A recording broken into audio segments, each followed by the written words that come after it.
Bismillahirrahmanirrahim. Assalamualaikum warahmatullahi wabarakatuh. Apa kabar Bunda? Semoga Allah selalu memberikan kesehatan dan rezeki yang berlimpah. Pada kesempatan kali ini, Hanum akan meneruskan sebuah kisah yang berjudul Di Mata Mertua. Buat para pendengar setia arah cerita yang belum nonton video sebelumnya, silahkan buka linknya di deskripsi ya. Nah, biar makin seru, langsung saja kita ke ceritanya.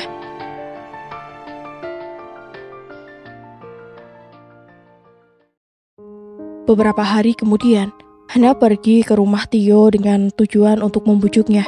Ia tahu, jika Tio mendengar permintaan ini dari Hana, kemungkinan besar Tio akan lebih terbuka dan bersedia membantu. Sekar dan Ria menunggu dengan cemas, berharap agar ibu mereka berhasil membujuk Tio. "Tio, aku ingin bicara sedikit tentang Sekar dan Rian," ucap Hana dengan sedikit ragu. Tio menurunkan korannya dan menatap ibunya dengan serius. "Ada apa lagi, Bu? Mereka kan sudah mendapatkan uang hasil penjualan tanah itu, dan sekarang malah minta lebih." Hana menghela napas, mencoba menjelaskan dengan lembut. "Aku tahu Tio, tapi mereka benar-benar membutuhkan bantuan. Rumah mereka hampir selesai, namun uang yang mereka punya sudah hampir habis. Aku berharap kau membantu mereka sedikit. Mereka tidak banyak minta." Tio mendesah keras. "Aku tidak tahu, Bu. Mereka seharusnya belajar mandiri, bukan terus-menerus meminta bantuan." Hana tetap tenang, berharap kata-katanya bisa menyentuh hati Tio. "Tio, aku tahu ini bukan hal yang mudah, tapi ini untuk keluarga kita semua.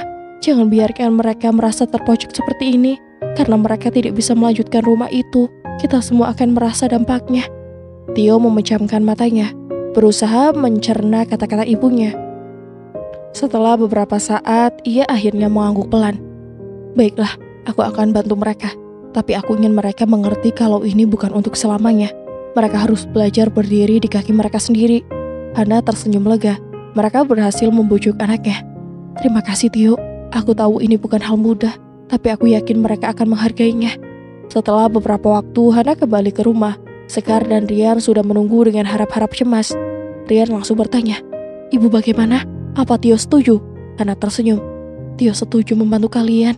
Rian dan Sekar saling pandang dan tersenyum lebar, merasa lega. "Terima kasih Bu, kami janji akan segera mengembalikannya." Sekar dan Rian merasa kemenangan berada di tangan mereka, dan mereka akan segera melanjutkan proyek rumah yang telah lama mereka impikan. Tak lama setelah uang yang mereka pinjam telah digunakan untuk membangun sebuah rumah mewah, ini masalah kembali datang, bukan dari Sekar dan Rian, namun kali ini masalah datang dari Amel, adik bungsu mereka yang secara tiba-tiba pulang ke rumah. Hana sedang duduk di ruang tamu ketika suara pintu terbuka. Amel, anak bungsu yang baru saja pulang dari kota, masuk dengan wajah yang cemas dan sedikit terkejut melihat Hana yang sedang duduk sendiri.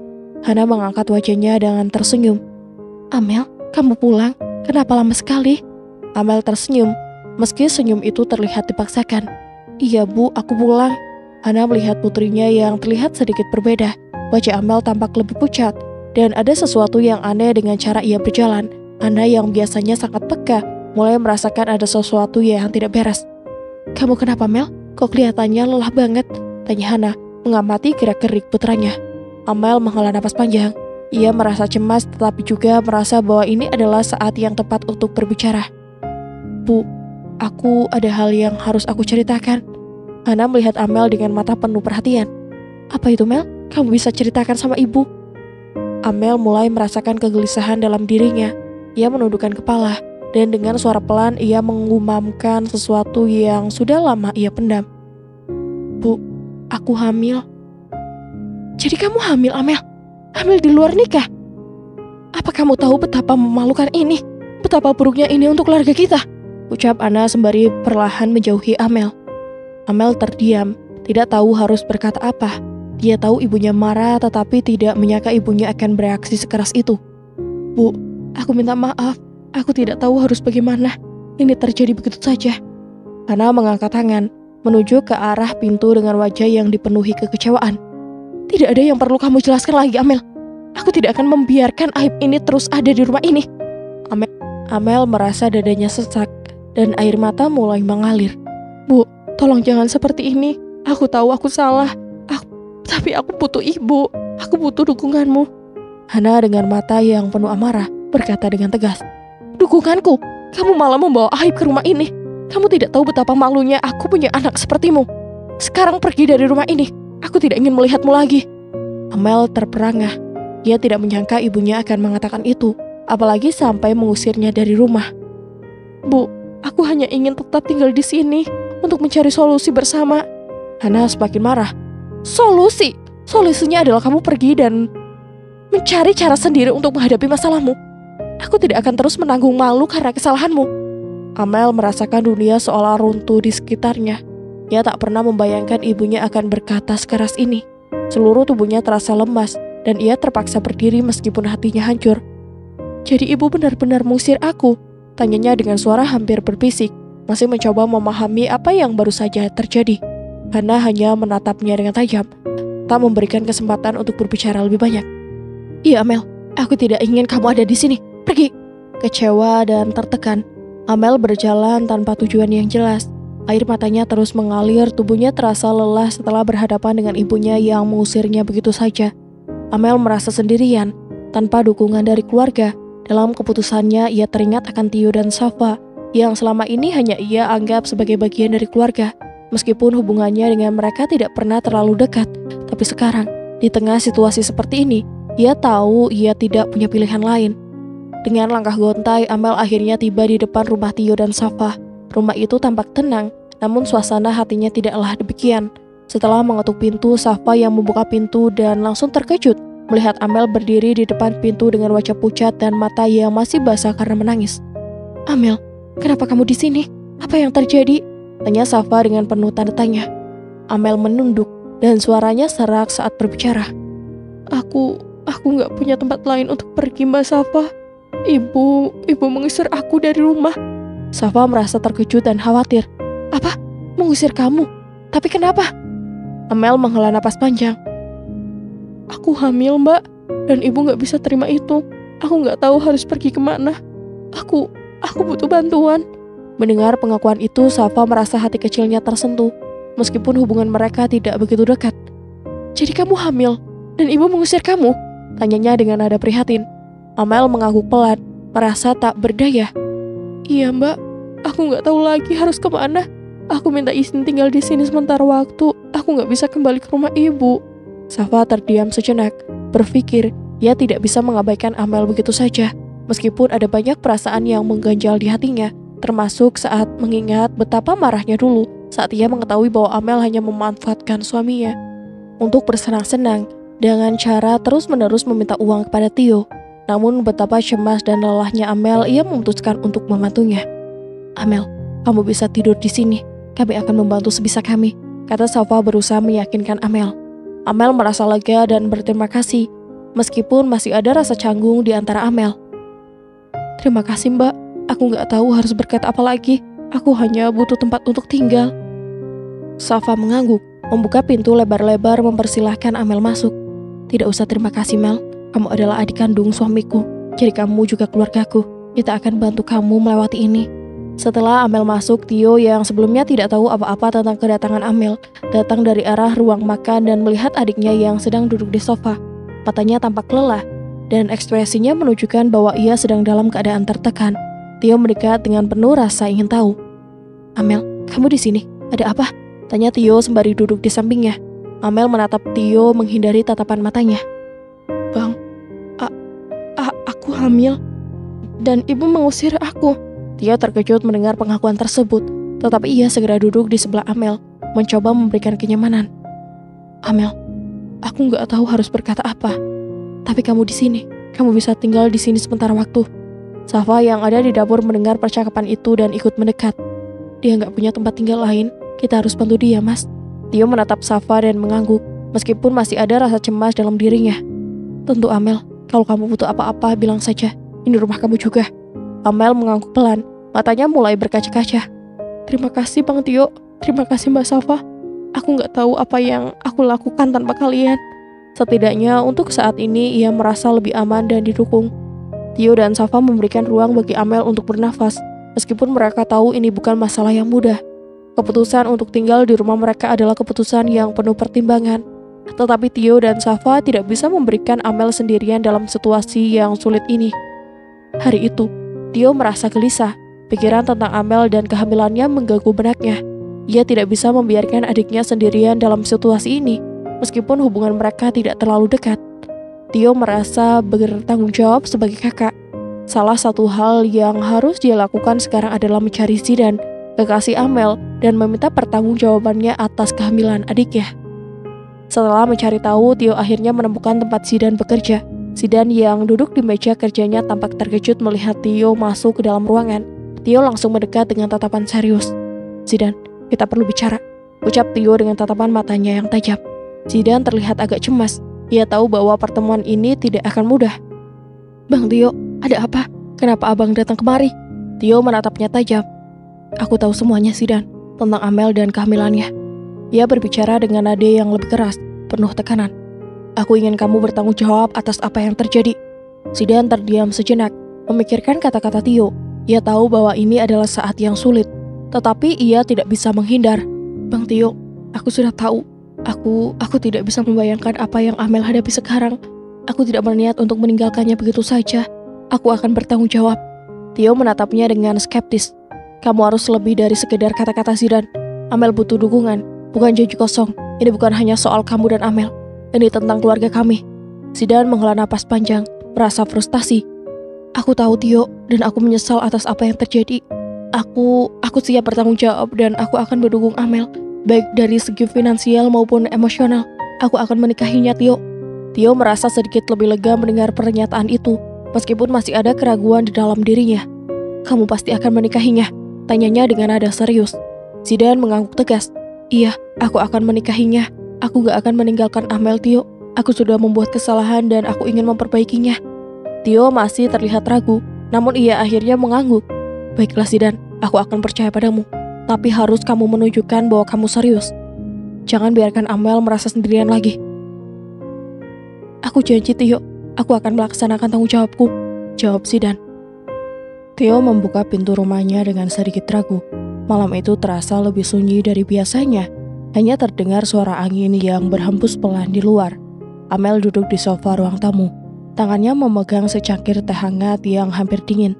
Wajahnya tampak lelah, tetapi ada sedikit ketegangan di matanya.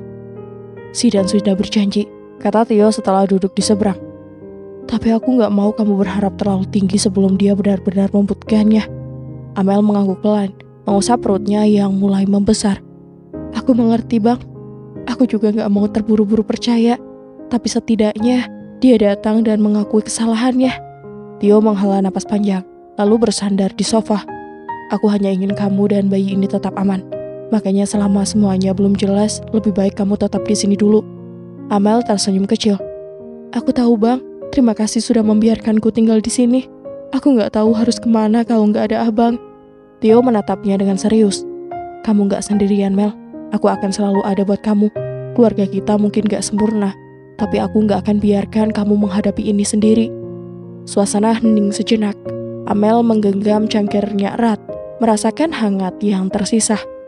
"Kalau Zidan benar-benar serius, aku ingin dia datang lagi ke sini," lanjut Tio. "Aku ingin dia melihat sendiri bagaimana keadaanmu sekarang. Aku ingin dia paham kalau ini bukan cuma tentang janji, tapi juga tentang komitmen seumur hidup." Amel mengangguk. Ada keinginan di hatinya untuk percaya pada Zidan, tetapi ia juga tahu bahwa kata-kata saja tidak cukup. Beberapa hari kemudian, suara ketukan di pintu rumah Tio menggema di ruang tamu. Amel yang sedang duduk di meja makan menoleh dengan sedikit gugup. Tio berjalan ke pintu dan membukanya perlahan. Di depan pintu berdiri Zidan, mengenakan kemeja sederhana. Wajahnya tampak lebih tenang meski tetap menyiratkan kecemasan. "Bang Tio," sapanya pelan. "Aku datang untuk menemui Amel." Tio menatapnya sejenak, menilai kesungguhan di wajahnya, lalu memberi isyarat agar masuk. Zidan melangkah masuk dan melihat Amel yang menatapnya dari meja makan. Ia menelan ludah, lalu perlahan menghampirinya. "Amel," Zidan duduk di seberangnya. "Bagaimana keadaanmu?" Amel tersenyum tipis. "Aku baik." Suasana hening. Tio berdiri di sudut ruangan, memperhatikan mereka dengan tatapan tajam. "Aku serius, Amel," kata Zidan akhirnya. "Aku ingin membuktikan kalau aku gak akan lari. Aku ingin ada di sampingmu." Amel menghela napas. Aku percaya Zidan, tapi aku lihat tindakanmu lebih dulu. Zidan mengangguk mantap. Aku mengerti, makanya aku mau bicara sama Bang Tio juga. Aku ingin bertanggung jawab dengan cara yang benar. Tio menyilangkan tangan di dadanya. Dan menurut kamu, cara yang benar itu apa? Zidan menatapnya dengan penuh keyakinan. Aku ingin menikahi Amel. Aku ingin menebus kesalahanku, bukan hanya dengan kata-kata, tapi dengan perbuatan. Amel merasakan dadanya bergetar mendengar pernyataan itu. Tio masih menatap Zidan dengan penuh kewaspadaan, tetapi di dalam hatinya, ia mulai melihat secercah harapan. Beberapa bulan berlalu sejak pertemuan terakhir mereka di rumah Tio. Kini keadaan sudah jauh berbeda. Zidan dan Amel telah resmi menikah dalam sebuah acara sederhana yang hanya dihadiri keluarga dan kerabat terdekat. Meskipun Hana tak mau hadir di acara tersebut, dan pernikahan mereka tidak semewah impian banyak orang. Namun di mata Amel, ini adalah awal baru bagi dirinya dan anak yang dikandungnya. Kini untuk beberapa saat Amel dan Zidan tinggal di kediaman Tio dan Safa hingga pada akhirnya, mereka berdua memutuskan untuk mengontrak sebuah rumah kecil di pinggiran kota. Keputusan itu muncul setelah berbagai pertimbangan, termasuk keinginan untuk hidup lebih mandiri dan jauh dari hiruk-pikuk kehidupan kota yang padat. Mereka berdua sepakat untuk memulai babak baru dalam hidup mereka, membangun keluarga kecil yang bahagia di tempat yang lebih tenang. Hari pertama mereka pindah, Amel merasa cemas dan sekaligus bersemangat. Begitu banyak yang harus mereka persiapkan, membangun kehidupan baru, mengatur keuangan, dan tentu saja menanti kedatangan bayi mereka. Setelah menata barang-barang mereka di rumah yang sederhana itu, Zidan duduk di sofa dan memandang Amel yang sedang merapikan meja makan. Kita sudah sampai di sini, Amel, katanya dengan senyum lebar. Akhirnya kita punya tempat sendiri. Amel menoleh dan tersenyum balik, matanya berbinar. Aku suka Zidan, rumah ini terasa hangat meskipun kecil. Ia melangkah menuju Zidan dan duduk di sampingnya. Ini adalah awal yang baik kan? Zidan mengangguk. Iya, ini langkah pertama kita untuk membangun keluarga. Aku janji akan bekerja keras untuk membuat rumah ini jadi tempat yang penuh kebahagiaan buat kita. Amel meraih tangan Zidan dan menggenggamnya erat. Aku tahu kamu akan selalu ada untuk aku dan anak kita. Sementara itu di luar rumah, Tio yang beberapa kali menyarankan agar mereka tetap tinggal di rumahnya, akhirnya datang berkunjung. Ia merasa sedikit cemas dengan keputusan mereka. Zidan, Amel, kalian pasti tahu hidup di sini gak semudah yang kalian kira, kata Tio saat mereka menyambutnya. Pinggiran kota memang tenang, tapi kadang biaya hidupnya juga gak bisa diprediksi. Zidan tersenyum dan mengangguk. Aku tahu bang, tapi ini keputusan kami. Kami ingin mencoba hidup mandiri. Meskipun mungkin akan banyak tantangan, kami akan berusaha. Amel menambahkan, kita nggak masalah dengan tantangan bang. Yang penting kita bisa membangun keluarga di sini. Tio menghela napas panjang, lalu mengangguk pelan. Baiklah, aku cuma mau pastikan kalian siap dengan segala konsekuensinya. Zidan dan Amel merasa sedikit lebih tenang mendengar kekhawatiran Tio. Meskipun begitu, mereka berdua yakin ini adalah pilihan terbaik untuk mereka. Di rumah kecil ini mereka akan belajar menjadi pasangan yang lebih kuat dan orang tua yang lebih bijaksana. Hari demi hari, mereka mulai merasakan kedamaian yang mereka cari. Amel mulai menghabiskan waktunya dengan berkebun, sementara Zidan bekerja keras di kantor, mencari cara untuk mendukung keluarga kecil mereka.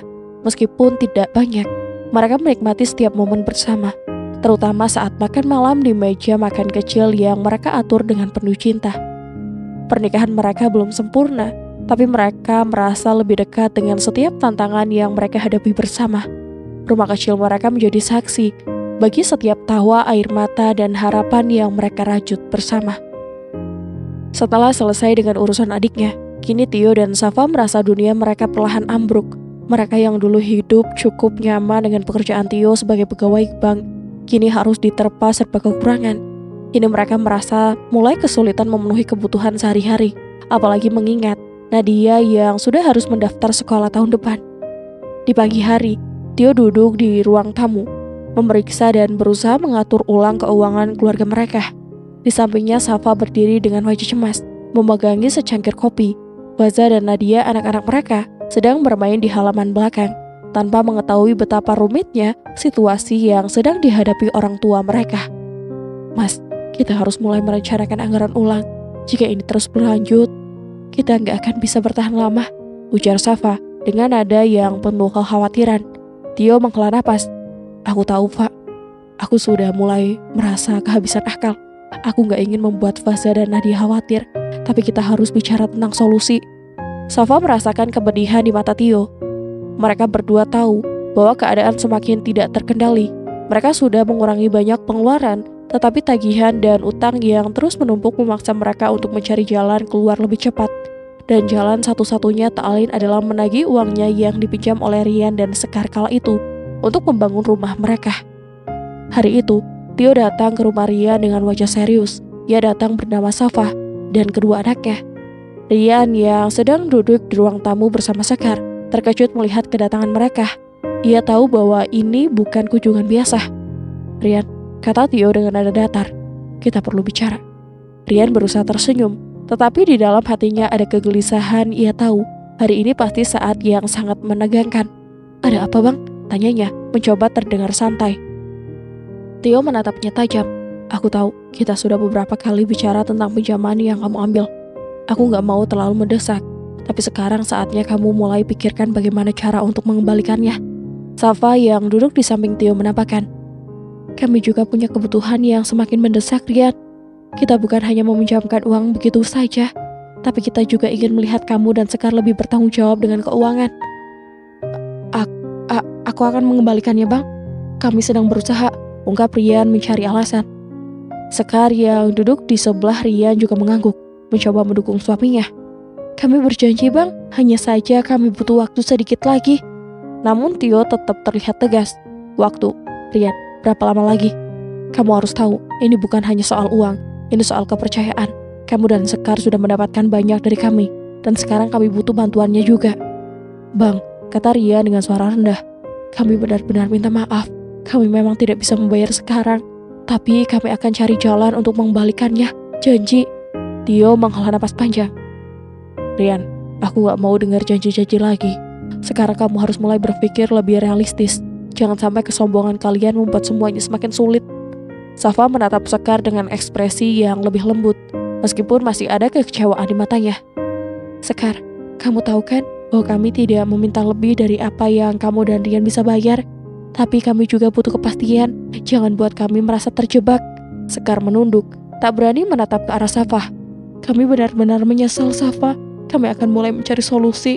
Kami akan bayar, meski sedikit demi sedikit kami akan cari cara." Tio dan Safa saling berpandangan, dan akhirnya Tio berkata, "Aku berharap kalian serius, Rian. Ini bukan soal uang lagi, tapi soal bagaimana kita saling menghargai. Jangan biarkan kebanggaan kalian merusak hubungan kita sebagai keluarga." Setelah beberapa saat hening, Tio dan Safa akhirnya meninggalkan rumah itu. Rian dan Sekar saling memandang, merasa puas dengan kepergian Safa dan Tio. Di sisi lain, mereka sebenarnya sudah ada uang dan bisa digunakan untuk mengembalikan uang milik Tio yang mereka pinjam kala itu. Namun keserakahan telah melekat di jiwa mereka yang egois. "Aneh sekali, Bang Tio. Dia pikir segampang itu minta uangnya dikembalikan," ungkap Rian kepada Sekar. "Tahu tuh, lagian ya Mas, daripada uangnya buat Bang Tio, mending kita pakai buat shopping, jalan-jalan, dan yang lainnya," timpal Sekar dengan tak tahu malunya. "Sampai kapanpun aku gak bakalan mau ngembaliin uang Bang Tio. Toh kalau dia terus menagih, aku tinggal bilang saja ke ibu, biar nanti ibu yang mengurusnya. Aku kan anak kesayangannya," kata Tio dengan kesombongannya. Sebenarnya Tio dan Safa bisa saja menjual tanah yang diberikan oleh Arfan kepada mereka kala itu. Namun di sisi lain, mereka merasa tak enak hati dan takut mengecewakan Arfan, dan kini mereka harus memutar otak untuk mencari solusi lain. Mereka tak bisa mengandalkan uang yang mereka pinjamkan kepada Rian dan Sekar, apalagi setelah mendengar penjelasan berbelit yang diberikan oleh Rian dan Sekar. Kini solusi satu-satunya tak lain adalah menjual mobil yang dimiliki oleh Tio. Ia tahu ini adalah keputusan yang berat baginya, namun ia selalu percaya bahwa setiap usaha yang ia lakukan untuk keluarganya tak lain merupakan sebuah ibadah dalam berumah tangga. Ia percaya setiap yang ia lakukan demi kebahagiaan keluarga pasti akan diganti dengan sesuatu hal yang tak terhingga. "Kamu yakin dengan keputusan ini, Mas? Mobil itu sangat berarti bagi kita," ungkap Safa dengan penuh khawatir. "Semua sudah aku pikirkan, sayang. Doakan saja yang terbaik. Semoga dengan ini keuangan kita bisa kembali pulih, dan aku berjanji akan berusaha semaksimal mungkin demi keluarga kita." Kini mobil satu-satunya milik Tio sudah ia jual, dan dengan begitu ia harus menaiki angkutan umum untuk berangkat ke tempat kerjanya. Dengan begitu, kondisi keuangan Tio dan Safa kembali stabil. Direktur bank di mana Tio bekerja akan mengadakan sebuah rapat dadakan. Semua karyawan dipanggil dan diminta datang pada rapat itu, tak terkecuali Tio. Saat berada di ruang rapat, Tio dan pegawai lain merasa cemas. Mereka berpikir akan ada pemecatan sebagian karyawan bank. Tio merasa cemas tak karuan. Pasalnya ia baru saja menjual mobil satu-satunya ia miliki. Dan baru beberapa saat ia merasa tenang lantaran kondisi keuangan keluarga yang perlahan mulai stabil. Kini perasaan khawatir kembali muncul. Ia takut kalau memang benar ada pemecatan sebagian karyawan, juga termasuk dirinya. Saya kumpulkan kalian di sini yang pertama lantaran saya ingin bersilaturahmi bersama kalian. Saya ingin bertatap muka secara langsung dengan kalian, karena saya dan kalian adalah keluarga di sini, di kantor ini. Ungkap si direktur yang kerap dipanggil dengan nama Pak Kisworo. Keheningan serasa begitu Pak Kisworo mengucapkan hal tersebut. Tak ada satupun di antara mereka yang berani menanggapi perkataan Pak Kisworo. Kini saya akan memberikan sebuah kabar yang mungkin sangat mendadak, sehingga nantinya kalian akan dibuat terkejut. Lanjutnya dengan tangan yang menopang di atas meja rapat. Semua karyawan saling memandang satu sama lain. Mereka semakin cemas dengan apa yang akan disampaikan Pak Kisworo kali ini. Pasalnya Pak Kisworo sangat jarang sekali melakukan hal seperti ini. Apalagi sampai mengumpulkan semua karyawannya bahkan termasuk OB dan satpam di sana. Minggu depan saya sudah tidak akan membersamai kalian lagi di sini, karena saya ditunjuk oleh pusat untuk segera bergabung dengan menjadi wakil direktur kantor pusat. Dan dengan begitu saya ingin mempromosikan seseorang yang tepat untuk menggantikan saya di sini sebagai direktur kantor cabang. Semua karyawan merasa lega dengan apa yang diucapkan oleh Pak Kisworo. Namun kini mereka merasa penasaran dengan sosok yang akan dipromosikan sebagai direktur di kantor itu. Orang yang akan saya promosikan sebagai direktur di kantor ini dan menggantikan saya adalah Tio Artamevia. Iya, tak lain itu adalah Tio, istri Safa. Tio yang mendengar hal itu lantas kaget. Ia dibuat tak percaya dengan apa yang barusan dikatakan oleh Pak Kisworo. Terima kasih Bapak, saya sangat berterima kasih, ungkapnya sembari menyalami Pak Kisworo. Prestasi Anda sangat mengesankan. Dan kami percaya Anda akan membawa bank ini maju, ungkap Pak Kisworo sembari menepuk pundak Tio. Semua karyawan bersuka cita atas hal itu karena mereka mengenal Tio sebagai pribadi yang baik hati, tak pandang bulu dalam memilih teman, rajin dan memiliki jiwa kepemimpinan yang cocok akan posisinya sekarang. Saat pulang ke rumah, Tio segera memberitahukan kabar baik tentang kenaikan jabatannya itu kepada Safa. Sayang, aku punya kabar baik untukmu, untuk keluarga kita. Cepat sini, kamu ikut aku, ucap Tio tergesa-gesa sembari menarik kedua tangan Safa untuk mengikutinya ke ruang keluarga. Apa sih? Ada apa mas? Tanya Safa dengan penuh tanda tanya di benaknya. Aku dipromosikan oleh direktur untuk menggantikan posisinya sebagai direktur di kantor cabang, ungkap Tio dengan wajah penuh kegembiraan. Alhamdulillah, jawab Safa dengan wajah memerah.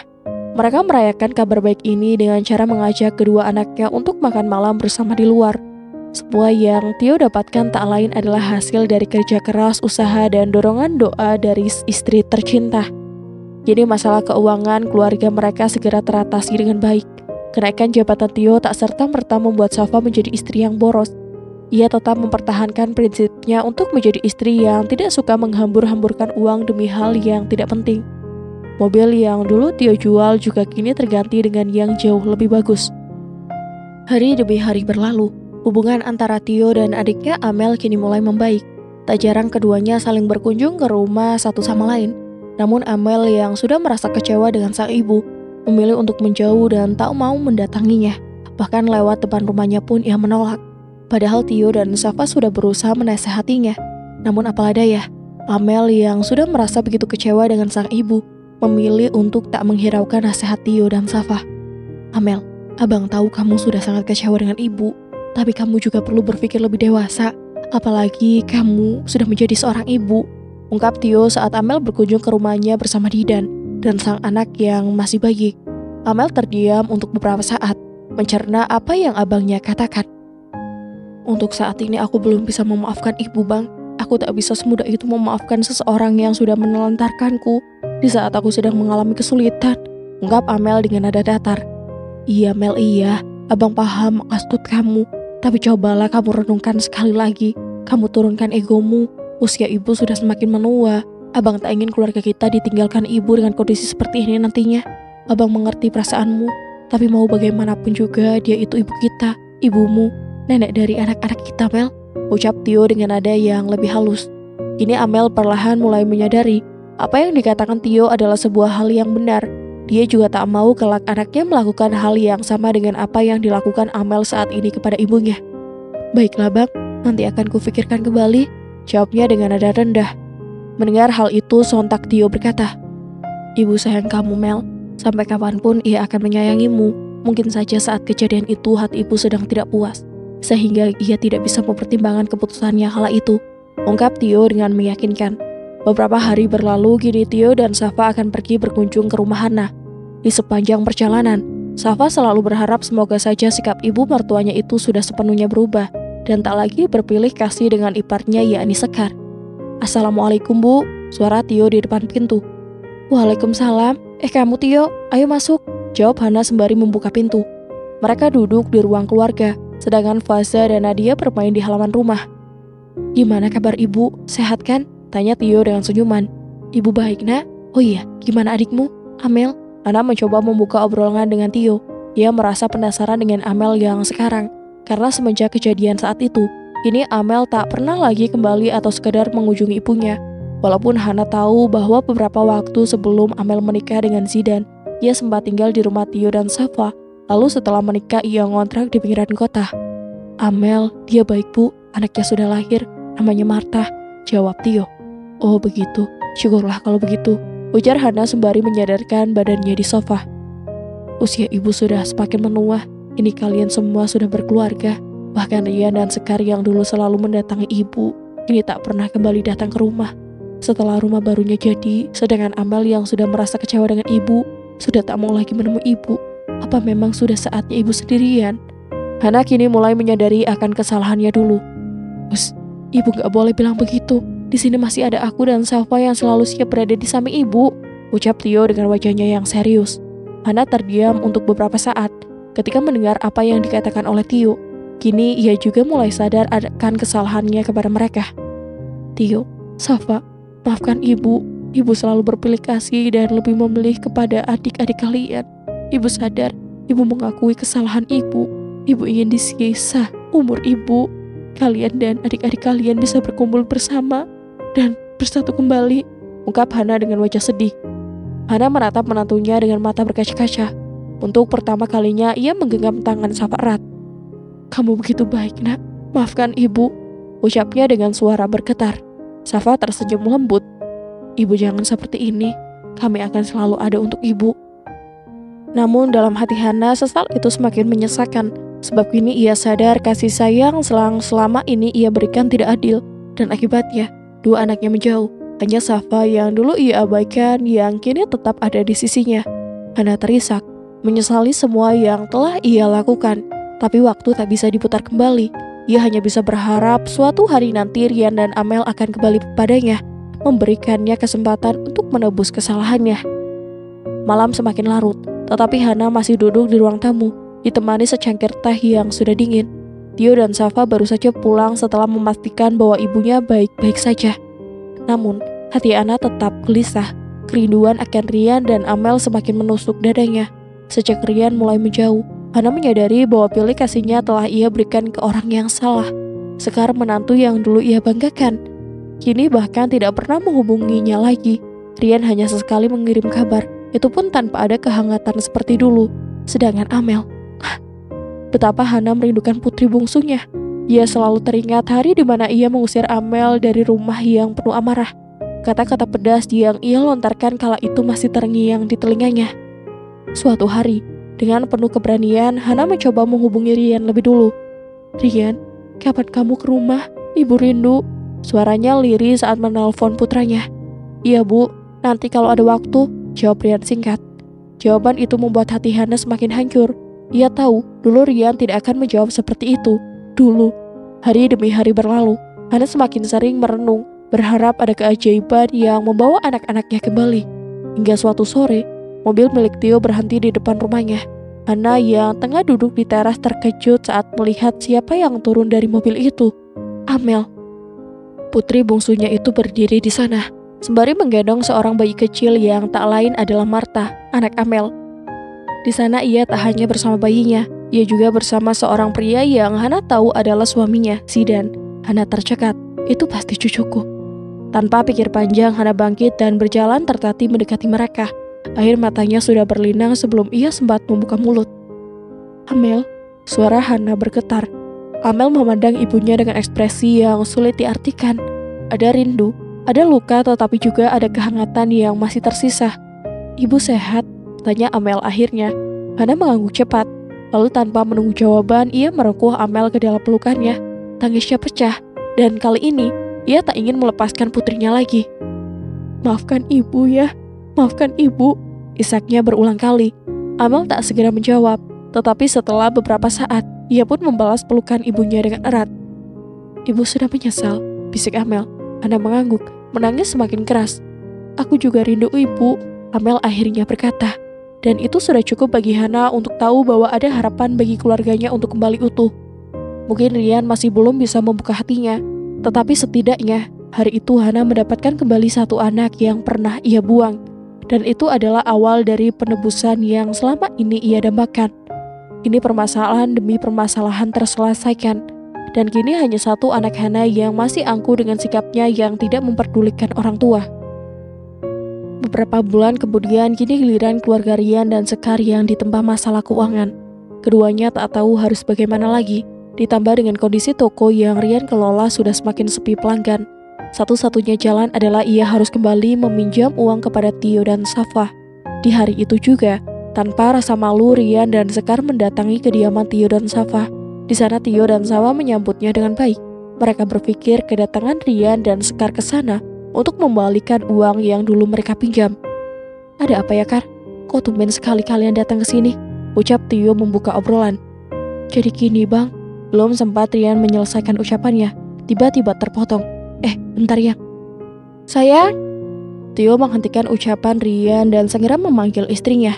Ambilkan minum untuk Rian dan Sekar, teriaknya kepada Safa yang sedang berada di dapur.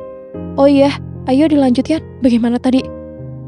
Jadi gini, Bang. Kedatangan kita ke sini yang pertama untuk silaturahmi dan menyambangi abang, Mbak Safa, Faza, dan Nadia, ucap Rian basa-basi. Dan yang kedua, tujuan kita ke sini ingin meminjam uang, Bang, sama abang dan Mbak Safa. Mendengar perkataan itu, sontak Rio merasa gatal di tenggorokannya, dan kebetulan Safa tiba-tiba sembari membawa minuman. Gimana? Meminjam uang? Tanya Tio, memastikan apa yang barusan ia dengar. Iya, Bang, soalnya kami butuh banget, jawab Sekar. Kalian ini bisa saja. Kalian gak ingat kemarin saat saya dan Safa kesusahan? Kalian di mana? Apa ada kalian meminjamkan sepeser pun ke kami? Bahkan yang seharusnya menjadi hak kami pun tidak kalian kembalikan, jawab Tio dengan tegas. Mas, kali ini kami sudah benar-benar terpojok dalam keadaan. Lagipun kami janji, kalau sudah ada uangnya kami segera kembalikan, ujar Sekar mencoba merayu Tio. Terpojok katamu? Coba kamu lihat di depan, kamu datang ke sini naik apa? Kamu masih punya mobil, kenapa tak kalian jual dulu saja mobil kalian untuk menutup kebutuhan kalian, ucap Tio. Tapi Mas, itu satu-satunya milik kita. Kalau tidak ada mobil, kita bakal kesusahan mau kemana-mana, jawab Sekar. Halah, alasan saja kalian ini. Dulu aku pun menjual mobil satu-satunya milikku. Kalian ini terlalu mementingkan gengsi dibanding fungsi. Apa salahnya kalian jual mobil lalu uangnya buat beli motor? Sisanya masih bisa kan kalian gunakan untuk menunjang kebutuhan kalian sehari-hari. Tapi Bang, untuk kali ini saja, tolong bantu kami, sangkal Rian. Lagipun abang juga kan sekarang sudah cukup banyak harta, jadi apa salahnya bantu kami sedikit, timbal Sekar. Sedikit katamu? Apa kalian tak ingat? Sudah berapa banyak kita membantu keluarga kalian? Masih bisa kalian bilang hanya sedikit? Ungkap Tio dengan nada yang mulai keras. Ayolah Bang, sekali ini saja, kami mohon, sangkal Sekar, sembari terus berharap bahwa Tio akan berubah pikiran dan mau meminjamkan uangnya kepada mereka. Tidak Sekar, kali ini aku akan melarang Mas Tio untuk meminjamkan uangnya ke kalian. Terserah kalian mau bilang apa, intinya kami tak akan mau lagi meminjamkan uang ke kalian setelah apa yang kalian balas ke kami, ucap Safa dengan tatapan tajam ke arah Sekar. Kini mereka berdua sudah dibuat buntu dengan keadaan.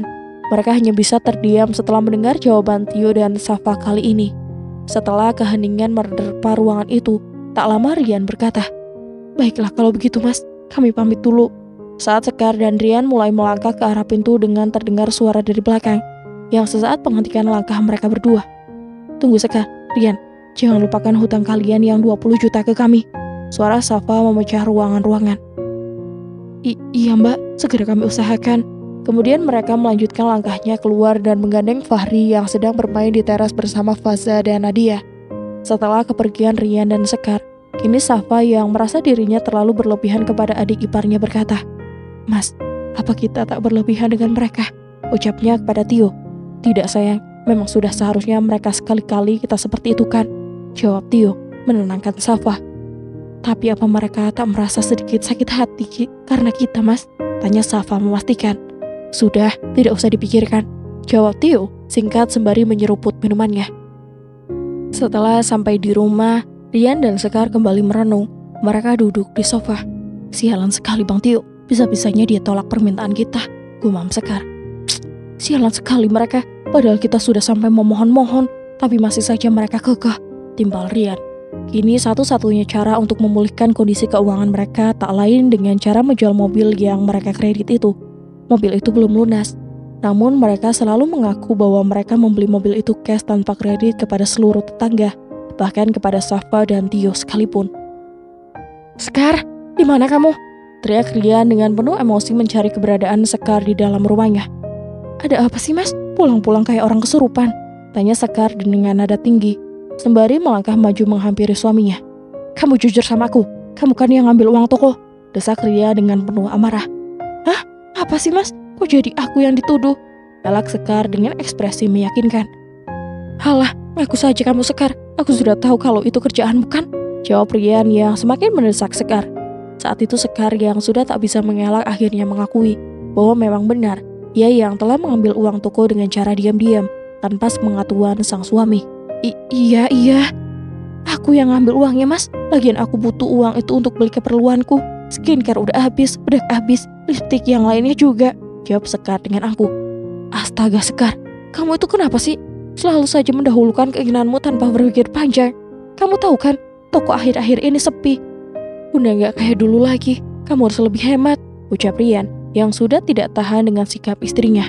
"Ya elah mas, lagi buat aku ngambil gak banyak kok, cuma 2 juta doang. Lagian kamu sendiri kan yang selalu ngurangin jatah bulan aku. Uang 3 juta mana cukup buat sebulan mas, mikir dong, masa untuk aku mau nerima," ujar Sekar yang semakin menjadi-jadi. Dari kejadian itu hubungan antara Sekar dan Rian semakin runyam. Keduanya sering bertengkar lantaran keuangan mereka yang mulai tidak stabil. Ditambah lagi dengan Sekar yang selalu mendahulukan egonya untuk membeli barang-barang mahal. Perlahan Rian semakin sadar dengan kelakuan istrinya yang salah selama ini. Apalagi ia juga sempat curiga karena beberapa kali memergoki Sekar mentransfer uang ke orang lain. Entah siapa yang ia transferi uang. Hingga suatu hari ia dibuat terkejut ketika mengetahui sebuah fakta bahwa Sekar mengirimkan sebagian uang yang Rian beri kepada seorang berondong yang entah dari mana dikenalnya. "Sekar, ada yang perlu aku bicarakan," ucap Rian sembari duduk di sofa menyaksikan istrinya yang baru pulang entah dari mana. "Nanti saja mas, aku lelah pengen istirahat," kata Sekar dengan nada yang seolah acuh dengan Rian. "Gak bisa, harus sekarang," ucap Rian sembari berdiri. "Apa lagi sih mas? Uang atau apa?" tanya Sekar dengan nada yang ketus. "Bukan tentang itu, tapi tentang siapa akhir-akhir ini yang kamu transfer uang." Sekar terdiam sejenak, matanya mulai melebar. Ia tak menyangka kalau suaminya akan mengetahui hal itu. "Enggak mas, aku gak pernah kirim uang ke siapapun," katanya mengelak. "Kamu yakin? Lalu ini apa?" kata Rian sembari menyerahkan beberapa struk transfer yang Sekar lakukan melalui minimarket. Struk itu Rian temukan di dalam tas Sekar. Di sana juga tertera sebuah nama, yaitu Bowo. Kini Sekar sudah tidak bisa mengelak lagi dengan fakta yang Rian temukan. "Mas, aku ini sudah lelah dengan kondisi keluarga kita, apalagi dengan kamu yang mengurangi jatah bulananku," jawab Sekar dengan nada menantang. "Aku melakukan ini hanya untuk keluarga kita Sekar. Harusnya kamu mengerti dan memahami, bukan hanya bisa menuntut ini itu segala hak seenaknya. Dan melihat kondisi keuangan kita juga," jelas Rian yang nada tinggi. Malam itu terasa terjadi sebuah peperangan di rumah itu. Fahri yang tengah berada di kamarnya mendengar perkelahian keduanya. Ia hanya berdiam dan menutup telinganya menggunakan bantal. "Lalu siapa? Pemuda itu? Siapa dia? Dan apa hubunganmu dengannya? Ingat Sekar, kamu sudah punya aku. Kamu juga punya Fahri. Kamu harus sadar, Sekar, timbal Rian. Dia cuma temanku, tak lebih. Dia meminjam uang kepadaku, jadi aku bantu. Apa salahnya? Jawab Sekar, merasa tak bersalah. Meminjam uang? Kamu itu bagaimana, Sekar? Keluarga kita saja masih butuh uang banyak untuk kebutuhan sehari-hari. Ini malah kamu pinjamkan ke orang lain uangnya. Malam itu terasa berat bagi Rian. Ia merasa telah dikecewakan dan dikhianati oleh istrinya yang sedari dulu ia sayangi. Istri yang selalu ia bela. Bahkan demi dirinya apapun akan Rian lakukan. Hari demi hari berlalu. Kini Sekar semakin menjadi-jadi. Ia sering keluar rumah meninggalkan tanggung jawabnya sebagai seorang istri. Bahkan sebagai seorang ibu untuk anaknya. Dan kini Rian membuat sebuah keputusan yang mungkin akan menyelamatkan dirinya dan anaknya nanti. Rian memilih untuk menceraikan Sekar dan hidup tenang bersama anaknya. Sekar, aku minta maaf. Mungkin ini akan menjadi yang terbaik untuk kita. Dan untuk Fahri, walau berat bagi Fahri menerima keadaan ini. Kata Rian saat mengobrol bersama Sekar di ruang tamu. Aku akan segera menalakmu, imbunya dengan dingin. Seolah Sekar tak terkejut dengan hal itu. Ia hanya menjawab, baik mas, aku akan terima. Jika itu keputusanmu, tapi aku mau harta kita bagi dua. Mendengar hal itu sontak Rian terkejut. Tubuhnya gemetar, hatinya berdenyut kencang. Apa maksudmu, Sekar? Harta mana yang kamu maksud? Tanya Rian dengan nada keras. Kamu harus memilih antara rumah atau toko yang akan kamu berikan kepadaku sebagai harta gono gini, jawab Sekar dengan angkuh. Tidak bisa begitu, toko itu warisan keluargaku, sedangkan rumah ini dibuat menggunakan uang tanah ayahku dan uang abangku. Apa yang kau berikan untuk keduanya? Hingga berani kau minta salah satu di antaranya, ungkap Rian tegas. Aku istrimu, dan aku yang membantumu menghasut ibu dan Bang Tio untuk membantumu dulu. Itulah yang aku berikan untuk keduanya, jawab Sekar, merasa bangga dengan apa yang ia lakukan dulu. Lagipun kalau kamu menolak, aku akan menempuh jalur hukum. Aku akan sewa pengacara. Rian terkejut tak menyangka dengan apa yang baru saja dikatakan Sekar. Bahkan istri yang ia cintai dari dulu, sempat-sempatnya berniat memenjarakannya. Baiklah kalau begitu, akan kuberikan rumah ini kepadamu, asalkan Fahri ikut bersamaku, ucap Rian dengan terpaksa. Oh, baik kalau begitu, aku setuju. Lagipun lebih baik dia ikut bersamamu daripada bersamaku, biar tidak jadi bebanku juga nantinya, jawab Sekar dengan sedikit senyum jahat di bibirnya. Kini mereka berdua resmi bercerai, dan kini satu-satunya orang yang bisa membantu Rian tak lain adalah ibunya sendiri, seorang ibu yang usianya sudah sangat rentah.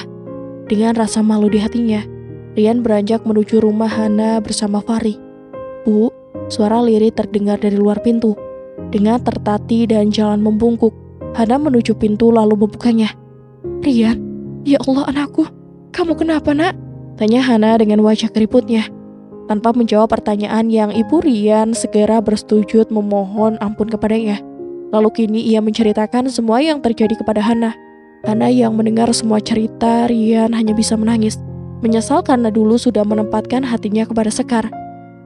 Kini Rian memulai kehidupan baru di rumah masa kecilnya bersama sang ibu. Ia juga berjanji akan berubah dan merawat ibunya dengan sepenuh hati. Beruntung, kini ia masih memiliki toko peninggalan keluarga. Setidaknya masih ada pemasukan untuk sehari-hari. Beberapa bulan berlalu, dan kini usia Hana sudah semakin tua membuatnya harus mengalami sakit-sakitan. Seperti hari ini misalnya, ia terbaring lemas di atas ranjang jangankan untuk keluar rumah. Untuk makan saja ia harus disuapi oleh Rian atau Fahri. Malam itu cuaca tak seperti biasa. Kini semua keluarga Hana berkumpul menjadi satu di rumah masa kecil mereka.